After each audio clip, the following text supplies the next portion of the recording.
Well, hey friends, this is Jennifer, and this is the Jennifer Allwood Show, the podcast for women who want to find freedom in both their life and in their business. I own a multi-7-figure-a-year coaching business. I'm also a certified life coach. So I have the honor of helping thousands of women every single month make money in the online space and help them to get unstuck from whatever is holding them back, all without sacrificing their faith or their family. In this show, you're going to get the very best life and business advice, always with a healthy dose of Jesus. So buckle in, my friend. I'm so excited that you are here. Well, hey friends, Jennifer here. This is podcast episode number 297, and I'm going to be talking about distractions today. Also, this is super interesting to me because I think we need to define distraction, because distraction is being pulled away from whatever you need to be focused on, right? And it's so that you can be productive, and all the things. I get it. Like I get all the things, but can I tell you that some of my favorite periods of time are when I'll have like a couple of hours and I can just kind of go off the rails doing all the things my brain wants to do. So I can sit down. I was telling Jason the other day this, like I had a tablet in front of me and a phone, and I started listening to a training for a class that I'm taking. But I'm looking at pictures on my phone and I'm arranging them at the same time. And then I'm realizing, we might want to order a new, bedspread for the new house in Arizona. And so then I'm flipping over to Wayfair and searching and then I'm coming back and I'm responding to Instagram DMs and I'm still listening to this training at the same time. And then I'm having conversations and I'm Googling and I'm doing a Google search on, a chair. It's like absolute stinking chaos. And I love it so much.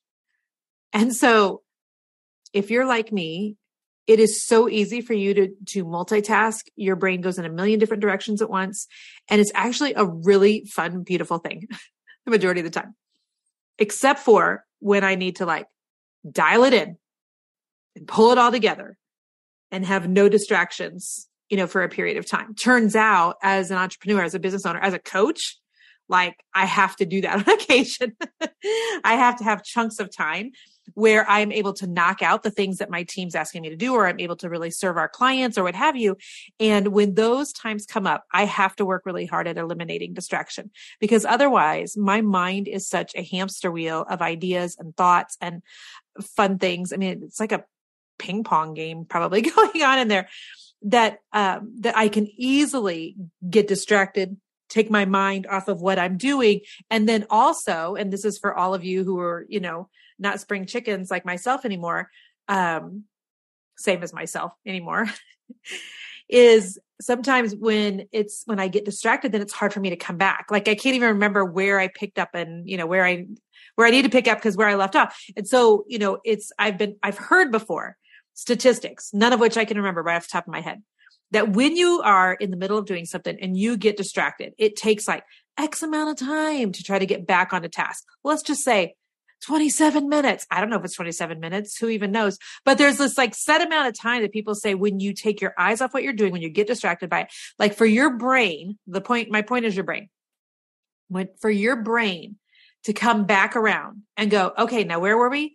Okay. Yeah. Oh yeah, we were here. Okay. Now what was I thinking about here? Okay. Yeah. And so let's go. Okay. So it's like the hiccup in time may only feel like 5 minutes when there's a distraction, but it's actually a 15-minute episode, because not only did you get distracted, but you had to bring your brain back around, and then your brain had to remember where it was. And it's that losing of momentum that is why distraction is really difficult and why it's so non-productive. Because when you are in the middle of things are rocking and rolling, if you're like me, and let me just say, some of you are going to really, really be able to relate to this. Others of you are going to be like, what? I'll be in the middle of rocking and rolling on something. I've got a new speech I need to knock out. Let's just say that. So I'm rocking and rolling. I'm doing good, man. I'm coming up with some stuff. This is some content. People are going to love this. I'm all excited. And then what will happen is I'll be in the middle of writing it, and my brain will say something like, what you should do? You should just glance at Instagram for a little bit, Jen. You've been working really hard. And then when I'm foolish, I take my eyes off the speech. I flip over to Instagram. I look at DMs. Then I see somebody's reel. Then I save the audio for a reel. Then I realize, I got to tell my inner circle about this. They're going to like this reel. And then I flip over to like the Jennifer Allwood home Instagram and actually do the reel. And then I'm like, but while I was over here on my Jennifer Allwood Instagram, I saw some like cute things in the shopping cart at Instagram. So then I'm buying those. And then I lose all of this time and all of the momentum. It's not only the time, it's the momentum.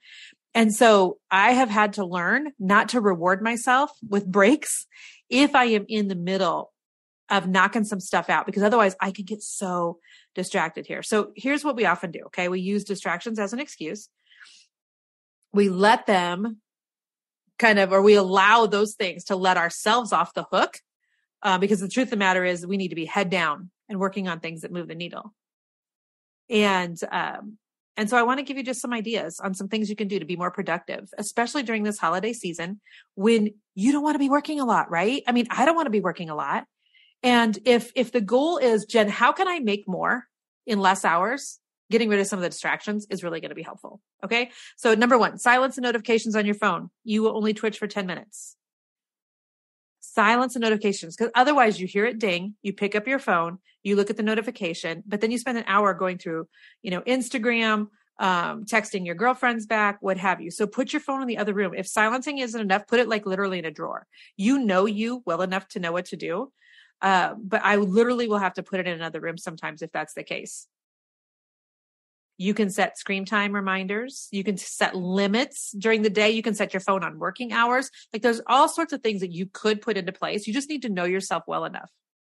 I often will do this instead of allowing myself like in the break in the middle of a project right now and be like, okay, Jen, we're just going to get your head down, knock this out. And then you can have 10 minutes of your brain just ping ponging wherever it wants to go, but you have to knock it out in its entirety because it's too hard to do half and then pick back up and come back around. So silence your notifications. Okay. Number 2, make a list. Make a list, check it twice. But when you write things down, there's statistics that show how much more likely those things are to actually come to fruition when they're written down. So I have since I was 19 years old, been using a day planner. Back in the day, I was using like the Franklin planner system. I now use a day planner. I love it so much. But, I literally just write down. I don't use like the hours, like when it says 7 o'clock, 8 o'clock, like I just ignore that. I just have a list every day. This is what I have to do. This is what I have to do. This is what I have to do. I live by the list. If I lose my day planner, if I lose my list, I will also probably just lose my peace. I'll probably lose my salvation. No, I'm kidding. But I live by my lists. And as I get even older and as I get busier and as I get more forgetful and as I've got, what I call menopause brain, all the things, writing them down is so important for me. Third thing you can do is, even though I don't want to be distracted and allow myself to pick up my phone or, be distracted by the news in the other room or what have you, my brain will inevitably always wander. It always does. It doesn't matter if I'm in the middle of prayer time, work time, family time.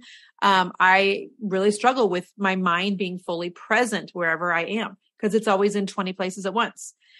So one of the things that I've noticed is that it takes a lot of brain capacity for me when I'm worrying about forgetting what I just thought about. So if I am in the middle of, let's say, let's use that example of like writing a new speech. I'm going into somebody's Facebook group. I am coaching on how to use social media around the holidays, for Black Friday or whatever. And I'm working on that. And let's say I have a thought in the middle of that. Well, if I don't write that down or somehow get it out of my brain into the hands of somebody else, whether it's Voxering my team or writing it down or what have you, then what I end up doing is I'll end up kind of obsessing about, I'm going to forget this. I'm going to forget this. Jen, don't forget this. You're going to forget this. Jen, don't forget it. And so for me, a thought is not really that much of a distraction. I will just have a piece of paper and a pencil ready, literally close to me all the time, or just use the notes on my phone to make notes of things. Literally, I will always say, hey, Siri, make a note. And that way I'm not like completely allowing myself to be interrupted by a thought, but I'm also not going to lose the thought because there's an issue with interruption, right? But then there's also an issue of I don't want to lose the thought. I have a lot of good thoughts when I'm not supposed to be thinking or thinking about something else. How is it that our brains are smart enough to think of 500 things at one time? Gosh, I don't know. But make sure you have something to write down your random ideas on. A piece of paper, it's in your the notes on your phone. But otherwise, it's if you're like me, you're like, you get stuck on the idea that you're going to lose the thought that you had that was just a really good thought, and you don't want to forget that. So just get it out of your brain. That way you're not having a total interruption, so you can keep going. Okay. Another idea for you is clean up your workspace. So I got to tell you, this weekend, I got up at 5:30 in the morning one day. Jason was out of town. I don't sleep well without him anyway. He was at our home in Florida. And so while he was down there, I wasn't sleeping well. So I just went ahead and got up at like 5:30 in the morning, came into my office, and I'm like, you know what? I am ready for some new like vibes in this place. And I wasn't thinking about decor. I was thinking about just purging. So I started purging. And then I started going through like my books on the bookshelves. And then I decided I was going to color code my books.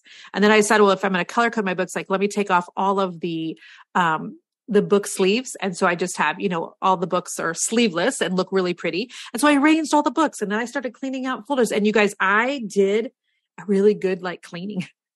And it feels so good. It's like it opened up space in my brain to get rid of some of the piles on my desk. Now, a lot of times I don't want anybody touching anything on my desk. I don't want to touch anything on my desk. But I also know that when I allow myself to kind of go through some stuff, get rid of some things, and organize things better in my working place, that I really do think more clearly. And the workspace is not a distraction in and of itself. So I hope that that's helpful. Silence your notifications, make some lists, make sure you have a place to do your random ideas, and clean up your workspace. Those things are all going to help you as you're being distracted. And when you get done, what you need to get done with, if you have a super chaotic brain, like I do, allow yourself then just to go off the rails mentally, just to be like in all the places that your brain wants to go. And you go from thinking about what you need to wear to date night on Friday night to a girl you went to high school with that you need to send a DM to. And then that reminds you that your Aunt Sandy had a birthday and you forgot. And so you got to put a card in the mail. Like, allow yourself to be distracted and go wherever your brain wants to go after you do the work at hand, because it's the head down work time. Doing the things we don't want to do, forcing ourselves to not get distracted and get them knocked out. That's what moves the needle in your business. It's not the busy work. It's the big stuff. So do that. Do it undistracted, and then you can do whatever you want. So if this ministered to your heart at all, if you're somebody like me that gets easily distracted, send me a DM on Instagram, would you? You can go to Jennifer Allwood and let me know. Just send me a DM in there. I'd love to hear if you struggle with this as well, or if I'm the only one that sees shiny pennies and squirrels everywhere. So, all right, bless you, my friends. I hope this was helpful today. Bye-bye. Friend, thank you so much for listening to the podcast again this week. I'm so honored that you come back for every episode and that you share the Jennifer Allwood Show with your friends and family. Every time I see you guys post about it on Instagram or Facebook or something, it just makes me do a little happy. So thank you. Make sure that you subscribe to the podcast if you never want to miss an episode. So you can go to Apple Podcasts or Stitcher or Spotify or any of the other podcasting places and subscribe each week so that every week you get the new episode when it releases. So just know that I love bringing you relevant content. I love bringing you great guests. And one of the ways you can help us here at Team Allwood is by leaving the podcast a review. So if you have just a second to do that, would you go over and leave a review for the Jennifer Allwood Show? Thank you again. You're amazing. I'm honored to be here. Until next week. Bye-bye.